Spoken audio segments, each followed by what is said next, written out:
Okay, so I have to admit this challenge was a little bit more daunting than I originally thought when we took it on. It wasn't until last episode that we realized that Palermo had only won one match before we took them over, and that was only 2 games before we took charge. They hadn't won at all throughout most of the first half of the season.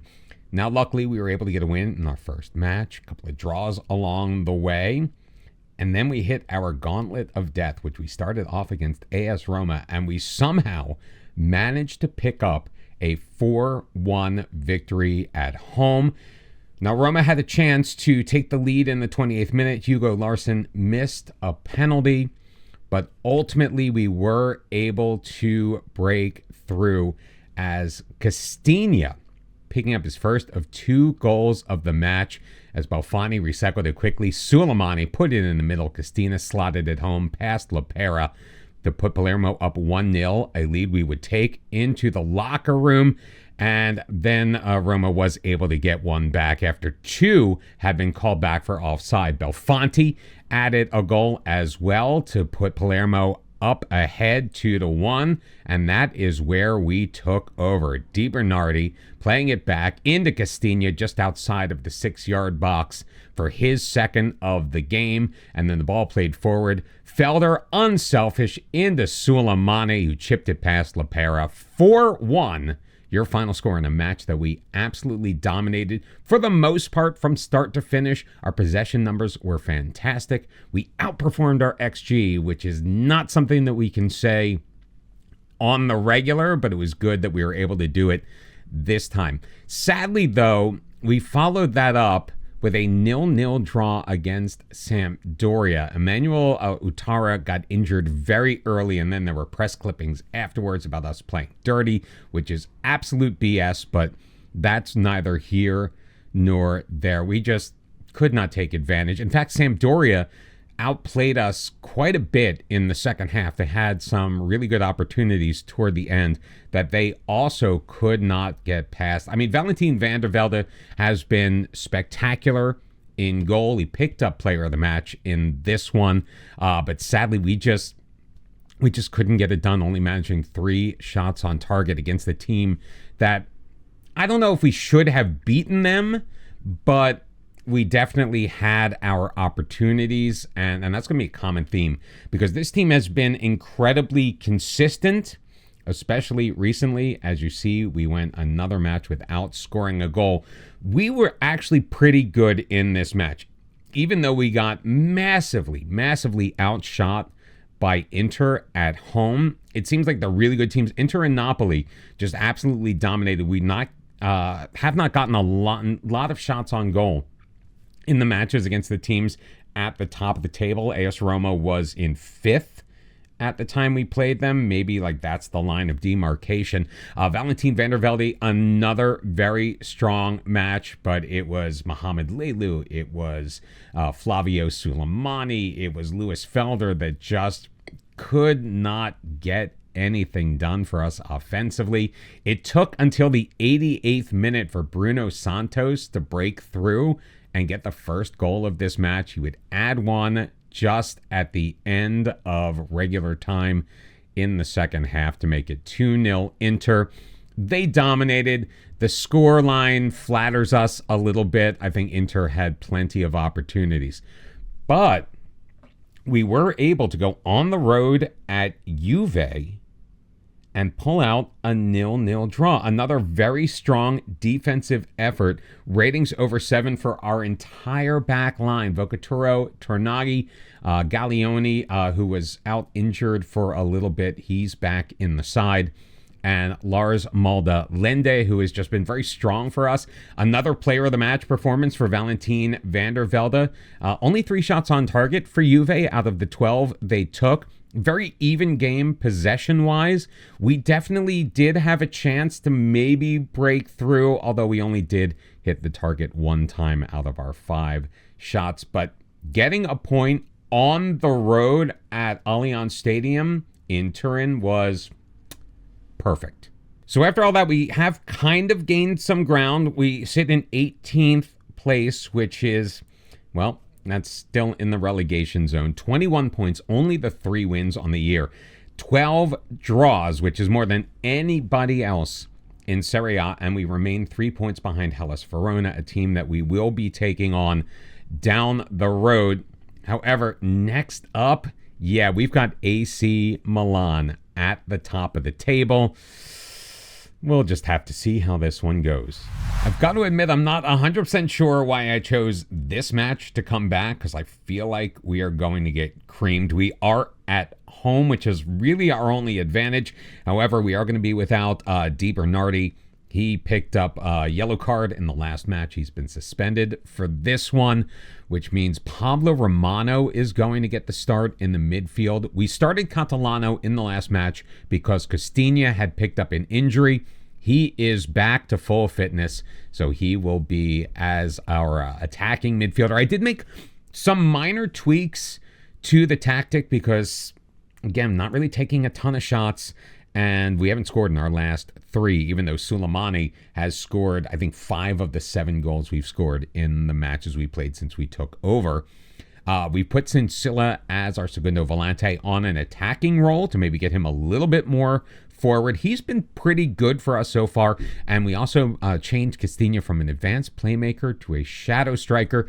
I found out, after his coach reached out to me, I found out that he was, when we loaned him in, and again, this wasn't a decision we made because we had nothing to do with that decision because he was already here when we got here, but we agreed to play him as a striker. Now, we're not going to do that with Suleimani, again, as our primary goal scorer, and the only other position Suleimani plays is left wing as an attacking left wing, and we don't have that position in the format, or in the tactic, I should say. So, there was a little consternation. We had to lie and say that it was all our fault. We'll fix it. Hopefully, he will not get recalled, because right now we kind of need him as we try to pump up the team heading into this match. Lecce did manage to beat Cesena this match week, so they are now within 1 point of us, which doesn't make me super comfortable. Cesena still with no wins on the season, just 3 draws and 3 points. We do play them coming up in like 3 or 4 matches, so I'm looking forward to that. I'm chalking that up as a W for us. I shouldn't say that out loud on camera because we all know when you put a microphone in front of you and you say things, Football Manager listens. First highlight of the match on 15 minutes, sent forward by Maudalende, and Milan going to look to come the other way. Nice steal by Suleimani. Lelu plays it. Suleimani moves it to his left foot. Great job, and he'll slot it inside that far post for his 11th goal of the year. Suleimani giving Palermo at home a much-needed 1-0 lead, and I believe that may be the first goal contribution of the season for Lelu, who honestly has been rather poor for us. I think he's averaging like a 6.5, maybe 6.6 rating in the matches. We keep starting him because we brought him in, and he still, on paper, is our best right wing behind Castagna, but Castagna, of course, in that shadow striker role as our number 10, which I think is really, it's a weaker position for us. Like, I don't think our options past him are better. Fran in there with the goal. May have been offside. Did he move early? VAR is going to check this. If not, Fran's 10th goal of the year will even things up for Milan, and it does. Let's see how close this was. Probably not as close as we initially thought. No, he definitely had a step or two before he was offside. All right, highlight starting in our end. Doesn't make me feel super comfortable. Castagna he's got 3 red jerseys around him. He's taken down on the sideline, but the loose ball picked up by Belfonte, sent in the middle. Suleimani, it drops for Lelu, and Mohamed Lelu with his first goal. So he has a goal and an assist in this match. 33 minutes and 10 seconds in. Palermo with a 2-1 lead. The ball sent in by Belfonte. Suleimani lets it go. Either he misjudged where the ball was going to be at the apex of his jump, or he knew that he had the support of Lelu wide open behind him. That was very reminiscent of the goal last week in the Merseyside derby that was scored by James Tarkowski. Sincilla dropping it back. Tornaghi. We've got the ball again in the Milan end. Romano feeding Vocaturo. His shot. Restes is going to get in front of that. He'll direct it behind for a corner kick. But we are showing offensive gumption in this match, and we are really taking it to Milan. Oh, Gaglione so very close on the corner kick. Almost made it 3-1. Hopefully that miss does not come back to bite us. Milan with a massive advantage in possession in that first half, but only managing the one shot on target. Let's say we need more possession, because I think being slightly negative toward the team will actually spur them on to greatness, as much as we want to pump them up, because they really are having a fantastic game against a very, very much more powerful team in AC Milan. Enjoying just the 1-goal lead. We need to hang on to this. I mean, will I be happy with coming away with this with a point if that's what has to happen? Absolutely. Belfonte, absolutely gassed. In fact, Castina is as well, coming back from that injury. So we'll bring San Martino in place of him. Belfonte will be replaced by Lewis Felder. And Sincilla is just absolutely gassed. So Riyad he's nervous. So, Dorian Blot, he started as our starter triple change for us with 20 minutes left to go. I am keeping my hands clenched here.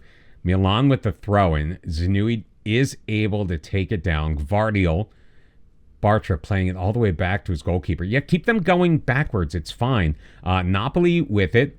Up the sideline. Fran, again, back to his defense. Martins to Napoli. Martins with it one more time. Sent for Tornaghi, heads it down. Felder in control. Blot with it. Back for Felder, moving it inside. Oh, what a slide tackle by Napoli. Fran with it. Sousa playing it over the top. Fran on a weird give and go. Zanuni missing it point blank. That should have been the equalizer, and it was not. 10 minutes remaining in this match. Still just a single shot on target for AC Milan. But a final third throw in, and God, we know how dangerous these are. Fran to Barnawi. Oof, and Van de Velde sliding across, making a massive save.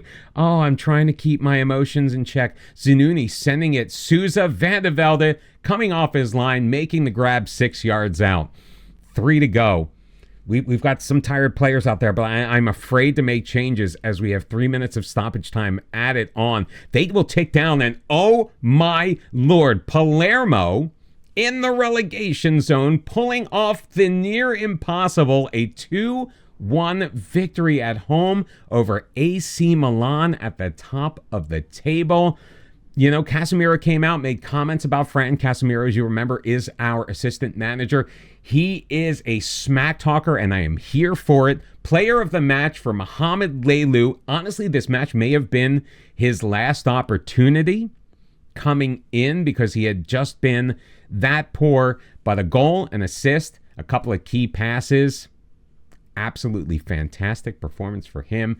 A very much needed 3 points, which did what I thought it might do. Now, Hellas Verona still hasn't played yet, so they now have a game in hand on us. But based on goal difference, those 3 points move Palermo out of the automatic relegation places into 17th. Torino's coming up next, but we are in an international break, so it's taking a little while to get there. Meanwhile, Palermo have announced a new intake of youth players, and honestly, maybe not so bad. We haven't really looked at them yet. Let's take a look together. Luigi Carbone, 15 years old, primarily a right winger, could potentially play in the middle. Only 5'2". Hopefully he grows a little bit and gets a little bit faster and a little better off the ball. It's so hard to judge 15-year-old players, so we're just going to say tons of potential for Luigi Carbone. Now, we do have some speed with a 5'9" striker / right winger in Marcello Di Lorenzo. I like him. I like his flair technique. I mean, this guy could Okay, he really can't start now, but definitely is a replacement for Lelu down the road. I don't think Lelu is really the permanent replacement, although we do still have Matteo Triarico. He's only 16 years old, so Di Lorenzo breathing down his neck could be our right-sided players for years to come. Got another striker in Matthias Eclair, a Swiss-Kosovan dual national. Not quite sure how he ended up in Italy, but I'm all for it. 6 feet tall. Vision, he's actually not bad. Tremendous first touch. Got to work on that finishing a little bit, but he appears to be a consistent team player. I like that. Slightly versatile, even though he can only play 2 positions. I don't know why that makes him versatile. Does need to work on the long shots a little bit if he's going to play that number 10 role. We'll see. Again, only 15 years old. Time is on our side. And Simone Puccino, a left back, wish he was a little bit quicker, a little bit taller. That 5 jumping reach defending the back post does make me a little nervous, but again, a ton of upside. Maybe there'll be some value down the road. He's got to take care of those freckles or whatever the heck is going on with his face. We'll also take a look at Federico Benedetti, a defensive midfielder.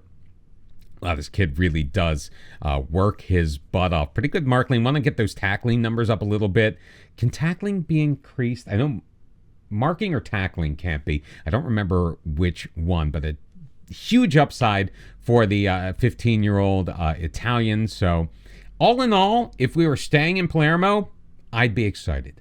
Just a single change to our starting 11 as we prepare to take on Torino on the road. Di Bernardi has served his time and is back. Now, Pablo Romano actually played pretty well. Maybe in a different situation would have earned himself a second consecutive start, but he's also been complaining about playing time. So as a result, we were like, dude, I mean, this is Di Bernardi's job to lose. Like, we need you as like an impact sub at best. And he's like, nah, man, I don't like it. And we're like, fine. So we just sold him to Independiente in Argentina for 1.3 million. That's going to go through at the next transfer window, which I believe is in the summer. So it's going to be after the season. So he's still available to us. I'll put him on the bench.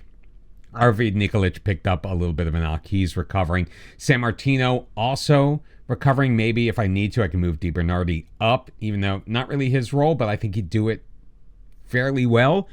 Because San Martino, again, with an injury, he's our backup number 10. So we're going to submit the team, and we're just going to move forward. Hopefully, even though everybody seems to think we're going to lose this match, I will take at least the result of the last time we were in Torino when we drew Juve 0-0.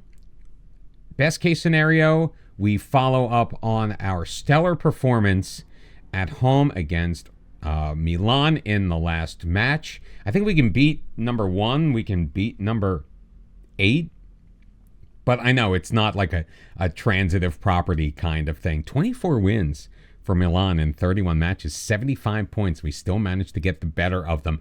Bronya looking to send it forward. We do win the header. Belfonte up for Constagna. Does split the defense. Has it knocked away, though. Bronya picking up the loose ball, and will look to send it forward. I mean, he thinks like he may roll it out before finally just lumping it ahead. Tornaghi playing it forward, but Perez able to regain control for Torino, and I'm afraid that this is going to be a Torino highlight from here on out. Great touch pass to Perez up the right wing. Tornaghi, oh, what a good defensive play, but it squirts free to Alejandro Marquez. His second goal of the year will put the home team up 1-0. I don't need to see that highlight again. First shot of the game for Torino, and they're able to put it in the back of the net. Castagna, oh, pass is picked off with a clearance, won back by Maldalenda. Tornaghi, Gaglione, Maldalenda moving forward in that libero role. Vocatura a bit on an island on the right wing side. Di Bernardi, oh my goodness, Maldalende taking advantage of a good opportunity, but sadly hitting the post. And now a counterattack is on, but Van de Velde is going to come out and make the stop to really just slow things down.